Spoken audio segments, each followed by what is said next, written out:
aqui à frente, amém? Vai trazer a palavra de Deus para nossas vidas nessa noite. Queremos desde já agradecer a todos presentes.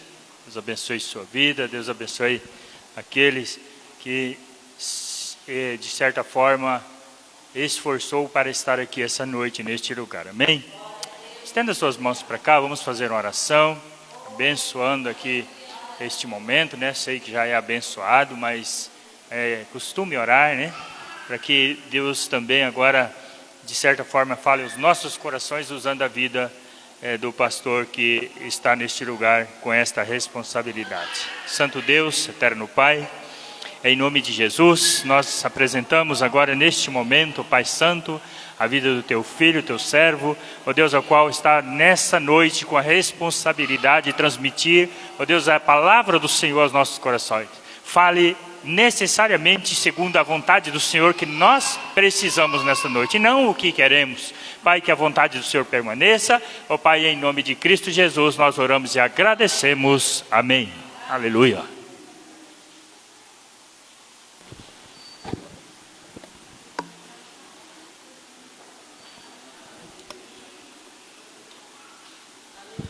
Boa noite a todos, a paz do Senhor Jesus. É um prazer estar aqui junto dos irmãos para adorarmos a esse Deus que é digno de toda a honra, né? De todo louvor e de toda a glória. E para compartilharmos, não aquilo que está no meu coração, porque isso não é relevante, mas para aquilo que o Espírito Santo colocou em meu coração, e eu disposto estou a comunicar com vós outros, a fim de que todos nós, sem exceção, sejamos literalmente alimentados, né, por esta poderosa palavra. E eu confesso a vocês que é muito difícil para mim falar de Jesus, né? Para mim o âmago de tudo é Jesus, né? Aqui na igreja torna-se cada vez mais difícil. É muito simples e fácil na aldeia, porque o ambiente é outro, o contexto é outro, as necessidades são outras, mas a igreja, entre aspas, tornou-se muito exigente, né? E uma série de pensamentos e desejos permeiam os corações dos que aqui estão. Não digo não necessariamente os desta igreja, né? Mas quando eu digo uma série de coisas permeiam, eu estou falando de uma série de teologias, né? Que alguns pregadores acabam se debruçando em agradar, né, aos seus ouvintes. E na aldeia nós não temos ainda tido esses problemas, né? Teologia da prosperidade, teologia da cura obrigatória, o determinismo, nada disso, né? Jesus ainda é o centro das atenções, e a graça, o amor, a misericórdia é o âmago da nossa pregação no campo missionário, né? Infelizmente temos vivido tempos difíceis em que o evangelho não tem sido pregado de uma forma pura e simples, em que Jesus é entronizado e é o centro das pregações. Eu creio que é unânime esse pensamento. Não digo que seja a realidade desta igreja, mas ela tem sido vívida em muitas outras igrejas, Brasil e mundo afora, infelizmente. Mas isto é, senão, o cumprimento também da palavra de Deus, anunciando que Jesus está por vir e muito em breve. E uma coisa que me instigou muito é uma perguntinha que eu me faço sempre, e procuro fazer a todos aqueles que a gente tem a oportunidade de falar de Jesus, e também aos cristãos de muito tempo, né? Quem é Jesus para você?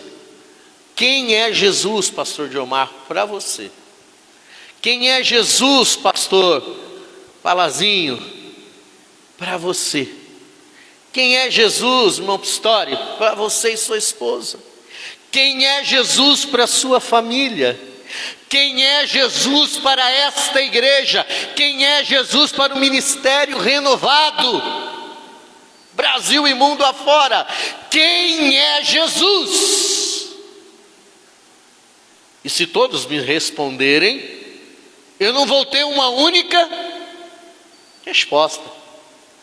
Eu terei várias respostas. E eu comecei a pensar, e retrocedendo, lá nos primórdios, Jesus, seus discípulos, Israel, aquele contexto, os romanos, todo aquele ambiente,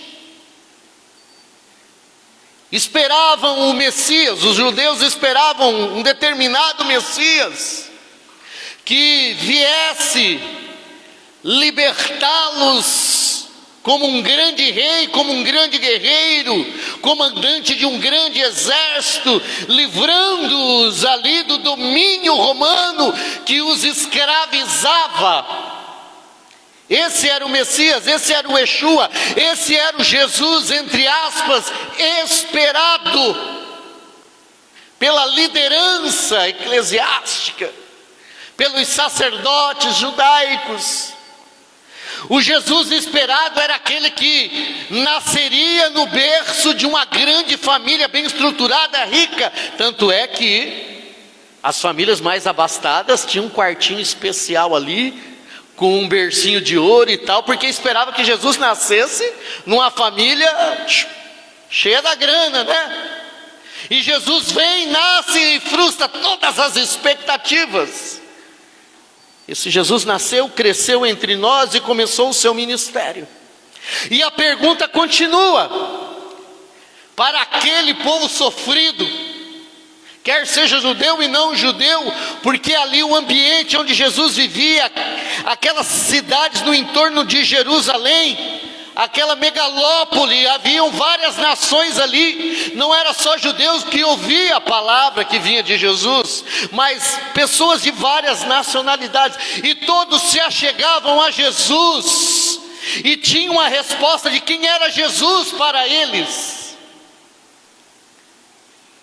Para o paralítico de Cafarnaum, Jesus era a possibilidade de receber um milagre e voltar a andar. Para o homem da mão ressequida, era a oportunidade de ter a sua mão restaurada, de poder voltar a trabalhar. Para o cego de Jericó, um homem à mercê da sociedade, sem família, sem nada, enjeitado pela sociedade, era a possibilidade de ser curado. Para muitos, Jesus era um milagreiro. Para outros, Jesus era um grande profeta.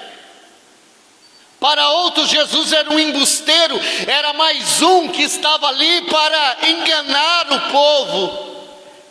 Para tantos outros, era um blasfemo, que falava em nome de Deus e se dizia filho de Deus.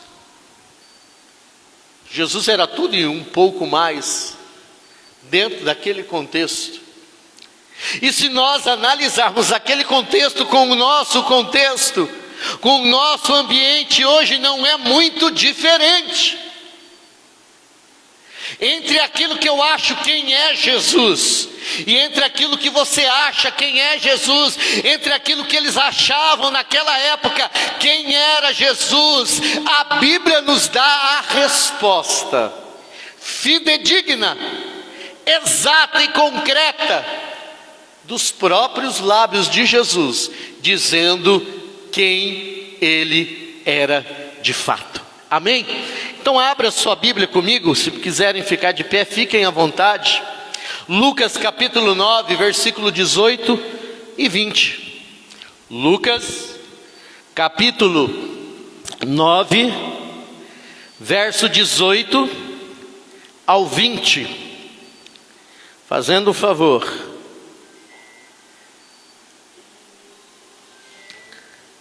Lucas 9, verso 18 ao 20. Todos acharam? Diga amém. Glória a Deus. Vamos ficar de pé, queridos, que assim vocês não ficam sonolentos. Um exercíciozinho faz bem, né? Lucas capítulo 9, versículo 18 ao 20 nos diz assim: a confissão de Pedro, Jesus prediz a própria morte. Lucas 9, 18 ao 20, e diz assim: estando ele orando à parte, achavam-se presentes os discípulos, a quem perguntou: quem dizem as multidões que sou eu? Responderam eles: João Batista, mas outros Elias, e ainda outros dizem que ressurgiu um dos antigos profetas. Mas vós, perguntou ele, quem dizes que eu sou? Então falou Pedro e disse: és o Cristo de Deus. Ele, porém, advertindo-os, mandou que a ninguém declarassem tal coisa. Vamos até o 22 encerrando.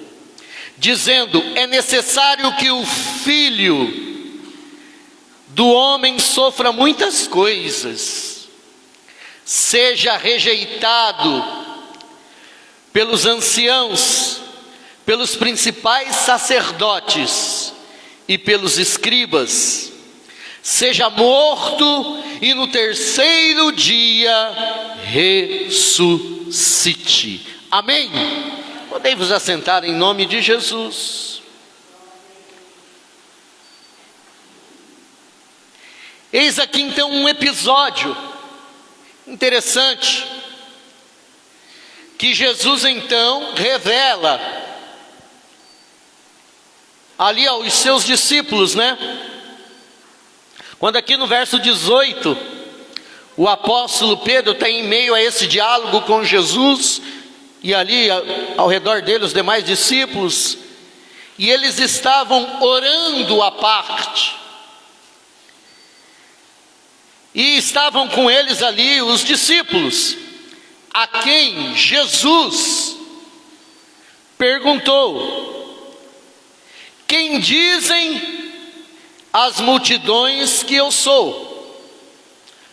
Então Jesus ali, quando partia para uma determinada cidade, ele juntava multidões de pessoas para pregar, anunciar o evangelho, as boas novas de salvação. E os discípulos, eu acredito que era uma equipe, né?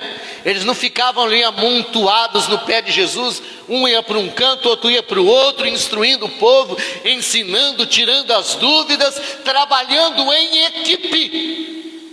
E Jesus perguntou: vocês que estão espalhados aí no meio da multidão, quando eu estou pregando, quando eu estou anunciando as boas novas, o que é que vocês escutam da multidão? O que é que eles falam? O que é que eles pensam? Quem eles dizem que eu sou de fato? O que é que eles pensam de mim? E aí os discípulos respondem a Jesus: olha, alguns dizem, mestre, que o Senhor é João Batista. O Senhor é João Batista. Outros dizem que o Senhor é Elias, profeta Elias. E ainda outros dizem que ressurgiu dos antigos profetas. Então, quando Jesus estava pregando, e ali junto com ele a sua equipe, os discípulos, chegou aos ouvidos de Jesus o relatório através dos discípulos, que o povo pensava que Jesus era um profeta, que era João Batista, que era Elias. Mas Jesus foi bem didático, e ele então pergunta àqueles que caminham com ele, aqueles que já haviam professado a fé, aqueles que já haviam reconhecido Jesus como o Filho de Deus, parecendo que Jesus tinha alguma dúvida. Não, era a ênfase, era a convicção que Jesus queria dos seus discípulos em relação a quem ele realmente é de fato. E então, no verso de número 20, mas vós, perguntou ele, Jesus, quem dizes que eu sou? Nós caminhamos com Jesus. Você caminha com Jesus. Você já fez a sua confissão de fé.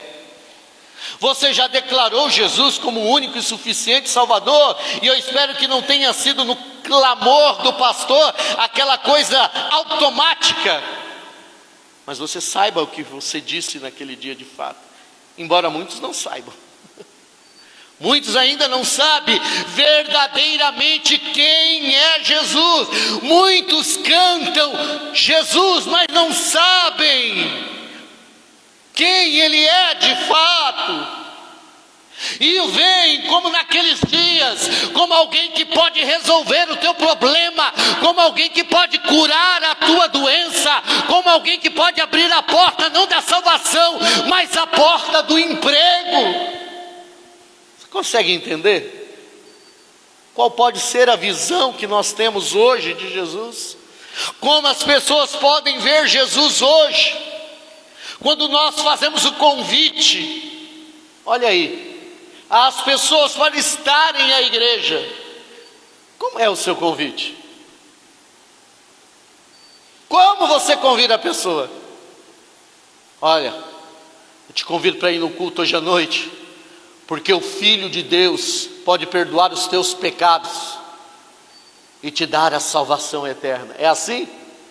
Oh, meu irmão, você está desempregado, né? Vamos na igreja. Jesus pode abrir a porta do emprego. Vamos fazer uma campanha. É assim, pastor? Você está doente há tantos anos, minha irmã. Jesus pode curar. E você cita até os versos bíblicos, assim como ele curou aquela mulher, aquele fulano, aquele ciclano. Jesus pode te curar. Nós apresentamos um Jesus milagreiro, um Jesus que abre portas, mas não falamos aquilo que verdadeiramente é relevante, e é o âmago da pessoa do Jesus, aquele que salva, aquele que cura a alma, aquele que dá a vida eterna, e as demais coisas nos serão acrescentadas, aleluia. E quando eu, crente, apresento esse Jesus, eu estou dizendo que não conheço Ele também, porque eu só apresento esse Jesus, o Jesus que está à minha disposição, 24 horas. Se eu oro, Senhor, eu determino a cura, Senhor, eu determino a porta aberta. Não é assim que funciona. Não é assim que funciona. Eu não estou dizendo que Jesus não está pronto para curar, para libertar, para abrir portas. Ele está sim, e Ele o quer fazer, mas eu quero dizer que depois, quando nós conhecemos de fato quem Ele é, aleluia, quando nós passamos a ter intimidade com esse Deus poderoso, aí sim, as consequências desse relacionamento recaem sobre as nossas vidas de uma forma graciosa, aleluia, e solícita da parte do próprio Deus em nosso favor, aleluia. Glória a Deus por isso. Quem é Jesus para você? Quem sabe você entrou aqui nessa noite esperando que Jesus seja o salvador da tua empresa, o salvador de qualquer outra coisa que você tenha necessidade. Sim, Ele tem poder, aleluia, mas busque um Deus, aleluia, que quer se relacionar contigo e que quer te dar algo muito mais importante do que coisas, do que as suas necessidades. Cristo é maior do que isso. Nós, queridos, nós não somos apenas matéria, nós temos uma alma, e a nossa alma está sequiosa, a nossa alma está sedenta, não por cura, aleluia, não por qualquer outra coisa, mas para a maior doença e o maior problema da humanidade, o distanciamento de Deus. Aleluias.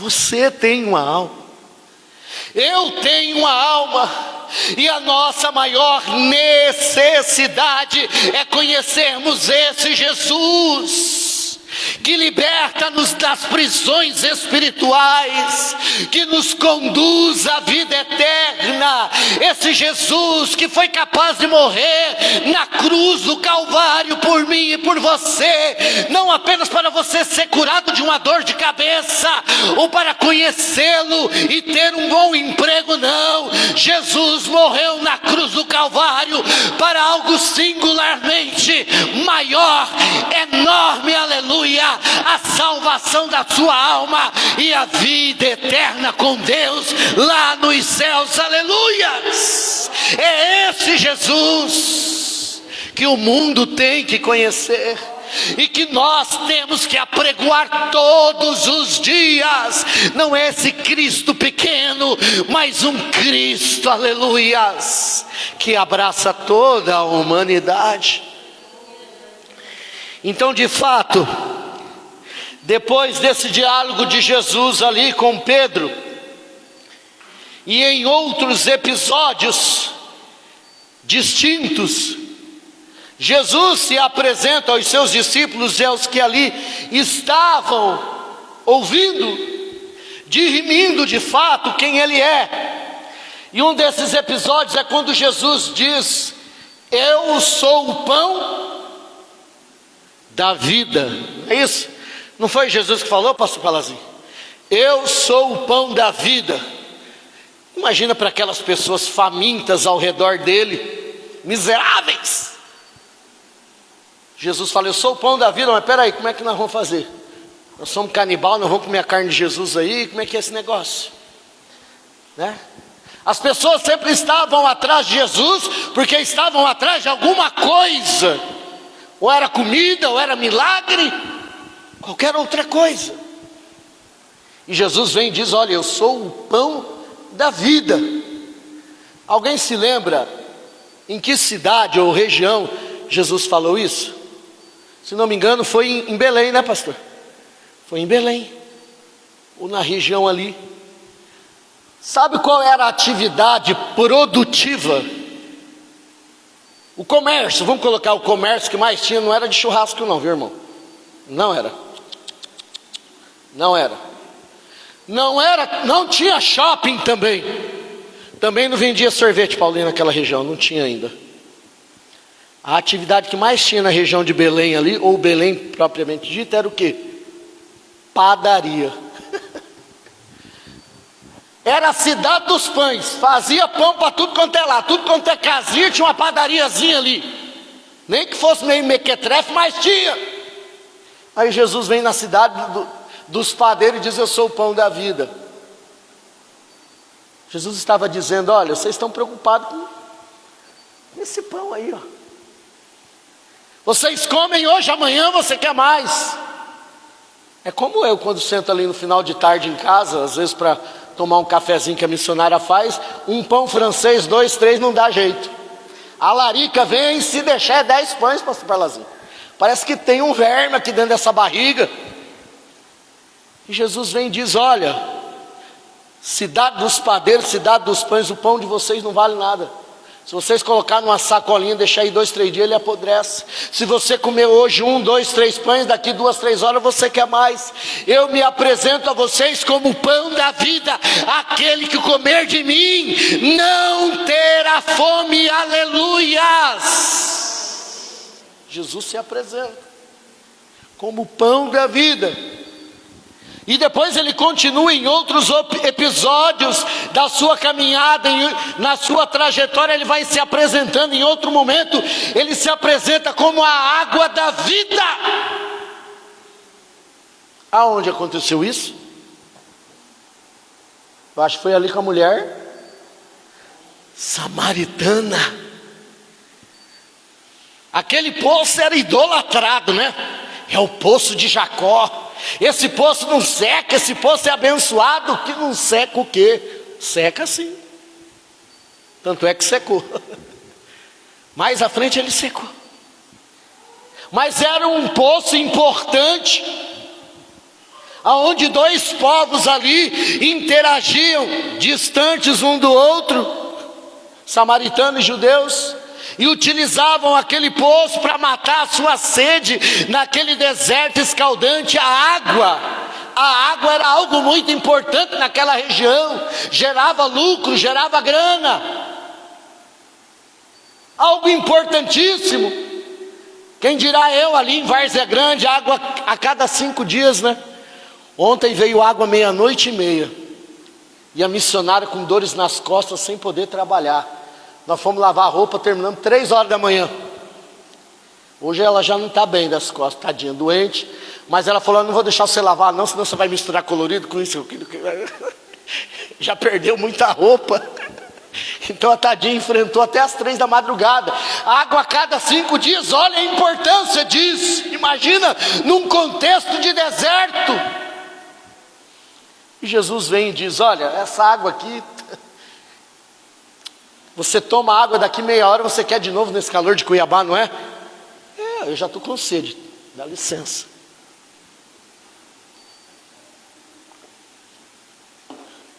E Jesus vem e diz: olha, eu sei que essa água do poço é importante para você, mas eu tenho uma água, mulher,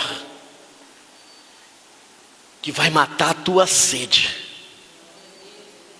Você nunca mais terá sede. Não tinha Gatorade naquele dia, né? Essas águas especiais, água de quinina e tal. Eu tenho uma água especial. Ah, é? Quem é? Sou eu. Se você beber da fonte, se você beber de mim, nunca mais terá sede. Aleluia.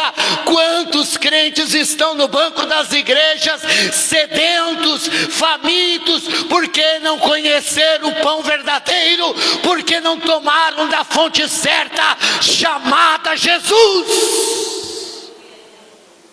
Quem é Jesus para você? E quem você tem apresentado a vós outros lá fora? Porque você está sedento, você está faminto.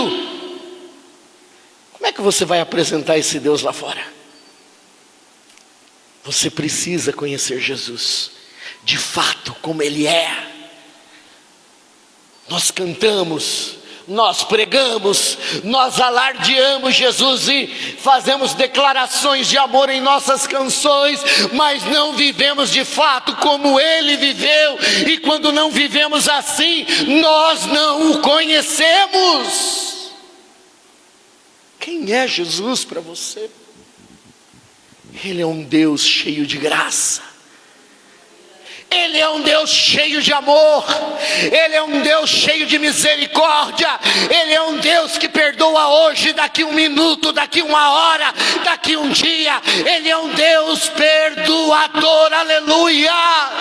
É esse Deus, é esse Jesus que você conhece, é esse Jesus que você tem pregado, é esse Jesus que você tem vivido. Não, então você não o conhece. Mas dá tempo de conhecermos Jesus e colocarmos em prática aquilo que Ele realmente é, aquilo que Ele se revelou a nós outros: graça, amor, misericórdia, perdão, complacência. Essa é a essência do nosso Deus, aleluia. E nós precisamos conhecer esses atributos que vêm dEle, exclusivo dEle, e Ele quer que nós vivamos isso para dizer ao mundo: eles de fato me conhecem, aleluia, porque vivem de fato aquilo que eu sou, aquilo que eu preguei e aquilo que eu vivei enquanto peregrinei aqui na face da terra, e deixei este legado para que a igreja viva em seus dias, aleluia, e mostre que me conhecem. Você ama de fato? Conhece Jesus. Você perdoa de fato? conhece Jesus. Você exerce uma misericórdia humana, ou aquela misericórdia que a Bíblia diz que nós temos que permear em nossas vidas para com aqueles que erram conosco e com tantas outras situações. Aí você conhece Jesus. Por isso a Bíblia diz que nós temos que conhecer, é o jargão da Jocum, né?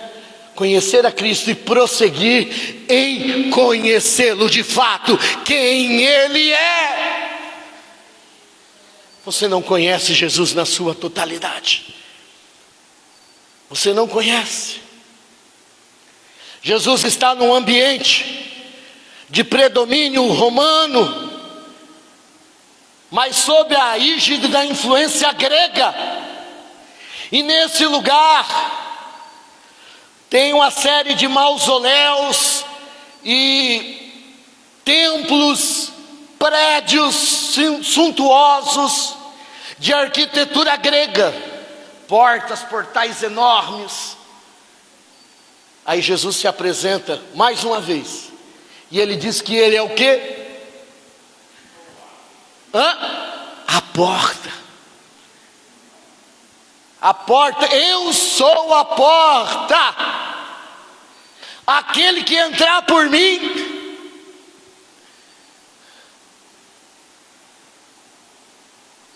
eu me lembro em 1994, estava em Tangará, era o pastor auxiliar Nival Ciro, eu ajudava ele. Depois disso veio o pastor Edson, o pastor Cláudio Bosa. E aí o meu vizinho de casa era da Universal, era um pastor da Universal. E ele me convidou um dia lá, pastor, vamos lá na nossa igreja, tal, tem uma campanha assim e tal. Eu não falei nem que sim, nem que não. Era o vizinho, morava em cima, no prédio de cima. E eu passei em frente à igreja dele, tinha um portal enorme. E quem passava por aquela porta tinha que deixar alguma coisa, né? Alguma coisa. Já naquela época já tinha que deixar alguma coisa. Se é que vocês entendem. Mas tinha tanta gente que deixava tanta coisa que na outra semana a esposa dele foi vender umas joias lá para minha esposa. E a minha esposa perguntou: o que é isso? Não, isso aqui é da campanha da porta. O pessoal deixou anel, deixou aliança, deixou apartamento, deixou isso, deixou aquilo. E o povo passava com força naquela porta, achando que passando por aquela porta feita por homens e deixando alguma coisa, você em determinado momento conseguiria alguma coisa da parte de Deus. Ilusão, mentira, engano. Jesus é a verdadeira porta, aleluia. E aquele que passar pela porta, que é Jesus, Jesus o receberá. Jesus entrará na sua casa, Jesus o libertará, Jesus concederá a salvação da tua alma e abençoará tu e a tua casa, e assim vai indo, queridos. E Jesus se apresentou: eu sou a porta. Não tem outra porta, não tem outra entrada, não tem outra forma, não tem outro jeito, não tem outro sacrifício, não existe campanha. Eu sou a porta, aleluia. Ou entra por mim, ou nada feito. Falo de nós. Muitos de nós temos entrado por N portas, muitas vezes iludidos e enganados, e batemos com os burros na água. As coisas não dão certo, porque não temos nos alimentado do verdadeiro pão da vida. As coisas não dão certo porque não temos tomado da água da vida, que é Jesus. As coisas não dão certo porque nós não temos entrado pela porta. Veja bem, não é no plural, é no singular. Jesus é a porta, aleluia. É só por Ele, é através dEle, é Jesus, aleluia.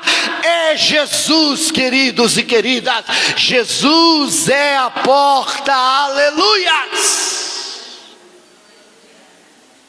Você tem apresentado às pessoas lá fora: que porta?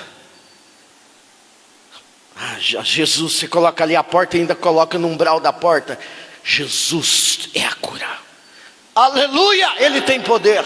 Jesus é a porta do emprego. Aleluia, Ele pode te dar um emprego, mas Jesus é mais do que isso. Isso está da porta para dentro. Na porta está escrito: Jesus é o Filho de Deus, o Salvador da tua alma. Aleluia. É isso, queridos. É isso. A porta que Jesus nos propõe.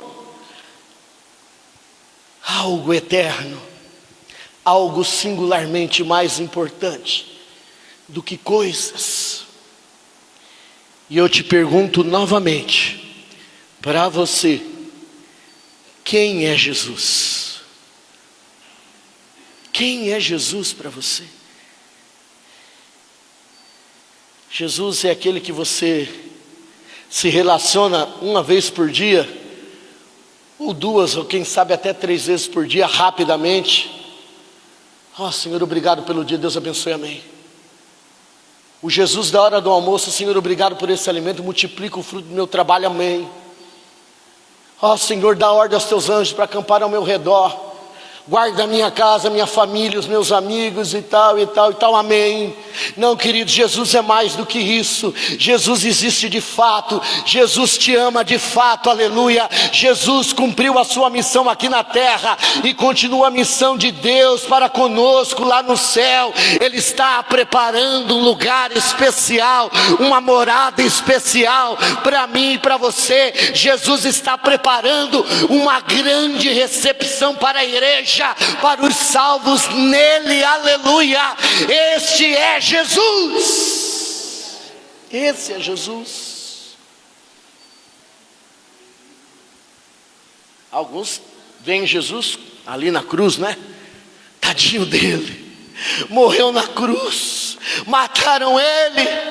Vem um Jesus debilitado, né? Na cruz, pregado, sangrando. Mas se nós seguirmos o texto, aleluias, a resposta nos é dada num desfecho final, dentro daquilo que estava acontecendo nesse diálogo de Jesus com Pedro e ali os seus discípulos. Ele, porém, Jesus, advertindo-os, mandou que a ninguém dissesse ou declarasse que ele era o Cordeiro de Deus, que ele seria o sacrifício entregue ali naquela cruz do Calvário para perdão dos pecados. Os discípulos sintetizam ali na sua fala, no entendimento daquela caminhada com Jesus: Jesus, para nós o Senhor é o Cordeiro de Deus, aquele que será entregue de alguma forma, porque ainda eles não entendiam como isso iria acontecer, mas estava se descortinando o propósito de Deus em Cristo Jesus, e Jesus já estava revelando para eles: olha, eu vou morrer na cruz do Calvário, vai acontecer isso, aquilo comigo, mas eu serei entregue como Cordeiro Santo, uma vez por todas, para o perdão do pecado da humanidade, aleluia. E eles entendem isso, eles entenderam isso. Mas eles poderiam entender: pronto, Jesus é o sacrifício, vai morrer, acabou. Não. No verso 22 dizendo: é necessário que o Filho do Homem sofra muitas coisas. Quem é Jesus para você? Quem é Jesus para você? Quem é Jesus para você? Jesus é aquele que é capaz, pastor, foi capaz de sofrer muitas coisas, até a crucificação. Ele sofreu muitas coisas. Então ele é um Deus capaz de entregar-se a uma série de sofrimentos por sua causa. Esse é Jesus. E nós dissemos que conhecemos Ele. O que Ele diz? Ele disse: pegue a sua cruz e vaza daqui, porque senão você vai sofrer como eu sofri. É isso que ele fala? Pega a tua cruz, Pistório, e sofra muitas coisas, como eu sofri por pregar as boas novas, mal entendida naquele momento. Jesus diz a nós, igreja: pega a tua cruz, Diomar. Está difícil aqui? Crente não é fácil. Quem dirá o pastor Palesino, ele sabe disso. Índio não é fácil. Prega 10 vezes faz a mesma coisa. Mas o que é isso em face daquele que tudo criou? Sofreu tantas coisas por mim e por você, e nós achamos que estamos ai, não aguento mais, lasqueira, está difícil. Aí Paulo vem: ei, larga de frescura, você nem sangue derramou ainda, cabra, e está reclamando, pastor? E se derramar sangue, aí abandona tudo mesmo? Jesus não reclamou, sofreu muitas coisas, até a morte de cruz, por mim e por você. Esse é o nosso Deus. Esse é o nosso Deus. Sofra muitas coisas, seja rejeitado. Está falando daquilo que ele viria a passar, né? Para nós hoje já. Seja rejeitado pelos anciãos, pelos mais velhos, pelos principais sacerdotes, pela liderança da igreja, e pelos escribas, estudiosos. Eu serei morto. O cordeiro que vocês identificam em mim, Pedro, o cordeiro, para que serve o cordeiro, senão para imolar, matar para alguma coisa, né? Sacrifício. Eu sou o sacrifício vivo e agradável, único e suficiente. Eu serei morto depois de todo esse sofrimento, de toda essa rejeição. Eu serei morto. Mas o cordeiro que vocês verão morrer, no terceiro dia, ele ressuscitará. Esse Jesus que nós conhecemos, ele sofreu por nós, e hoje ele intercede por nós junto ao Pai, com graça, com amor, com misericórdia. Tudo isso ele exerce em nosso favor, como um advogado fiel, aleluia, o médico dos médicos, mas aquele que pode nos dar a salvação, aleluia. Ele ressuscitou, aleluia. Ele não está morto. Esse é o nosso Jesus. Uma salva de palmas para Jesus, queridos.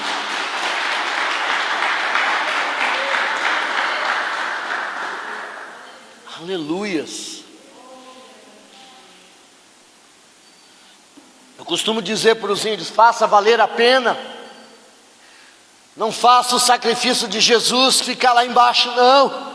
Ele morreu, mas ele ressuscitou, aleluia. Ele está em nós através do teu Santo Espírito, aleluia. Vamos movimentar, vamos fazer, vamos acreditar, vamos pregar, vamos amar, vamos perdoar, vamos viver Jesus em nós, aleluia, todos os dias, até que ele venha.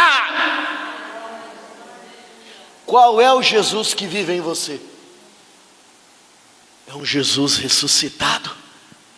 Tem gente que tem um Jesus morto dentro de si. Ele ainda está morto, não ressuscitou. Está morto.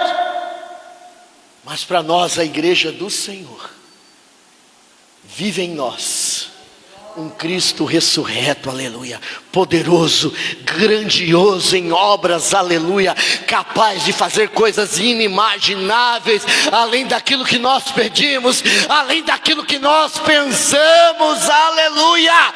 Esse é Jesus.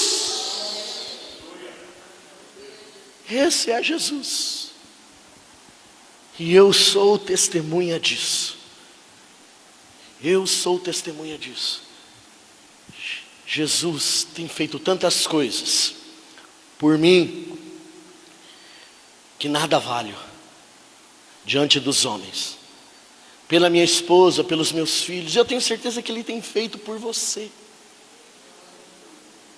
Então, quando você estiver no meio da multidão, não se cale, abre a tua boca, não tenha medo de sofrer coisas alguma, por amor a Jesus. Não se cale, em tempo e fora de tempo, fale de Jesus. Diga às pessoas quem Ele é para você, para que elas conheçam quem de fato Ele é. Mas acima de tudo, dê uma prova cabal de que você realmente o conhece, amando, respeitando, perdoando, cheio de graça, de amor, de misericórdia. Um crente cuja paz te segue, né? A Bíblia diz que os sinais, né, os milagres, as coisas que nós faríamos ou poderemos fazer futuramente em nome de Jesus, mas atrás disso viria o quê? A paz, né? A paz estaria conosco. Temos que ser cristãos pacíficos. Quem ama tem paz, quem tem paz ama. Não crentes cheios de rancor, cheios de firula, cheios de respostas prontas. Servimos um Deus truculento, um Deus altivista, que somos melhores. Não. Ser cristão é ser pequeno, é deixar que Cristo cresça em nós, que Ele apareça em nós, que Ele seja refletido através de nós. Então, queridos, Jesus faz outras referências na Bíblia a respeito de si mesmo. Essas foram apenas 3. Tem umas 7 ou mais à frente. Se você procurar na Bíblia, você vai achar. Se você quiser saber, eu posso passar para você mais tarde. Jesus se apresentando quem de fato Ele é. Mas se você entender que Ele é o pão da vida, que Ele é a água da vida e que Ele é a porta, já é o suficiente. Amém? Que Deus os abençoe. Que possamos ter uma semana aí bem profícua, né? Cheia de ganhos e vitórias. E talvez a maior vitória seja você ganhar uma alma para Jesus. Eu posso fazer uma pergunta aqui? Sim ou não? Posso, pastor? Qual foi a última vez que você convidou alguém para vir à igreja? Essa semana você quem convidou alguém para vir à igreja essa semana, levanta a mão. Opa, além do pastor? Não, mantenha a mão. Qual foi a sua abordagem? Pensa. Talvez o convite não foi bem aceito porque a abordagem não. Eu quero te dizer uma coisa. Faça a sua parte. O restante deixa com o Espírito Santo que Ele fará. Ele vai convencer, Ele vai trazer. Aqueles que são dele virão, porque o convite de Jesus é irresistível. Aleluias! Vocês que fizeram o convite, façam a mais pessoas durante essa semana. Você que não convidou, faça o convite. Não tenha medo do não, porque eles não estão falando não para você, mas para Jesus. Convide as pessoas para virem à igreja. Façam uma visita, não espere dos pastores apenas. Você tem autoridade em Cristo Jesus. Você tem a liberdade em Cristo Jesus para visitar, para orar, para ler um versículo bíblico, para convidar, para ministrar na vida das pessoas. Se você não tem essa confiança, essa pegada, vamos dizer assim, busque em oração. O Senhor vai te dar, porque essa é uma tarefa de toda a igreja. E você vai ver que logo, logo os bancos dessa igreja estarão cheios de pessoas sedentas para ouvir a palavra de Deus. Por quê? Porque querem conhecer Jesus, que você de fato conheceu. Amém? Que Deus nos abençoe em Cristo Jesus. Pastor.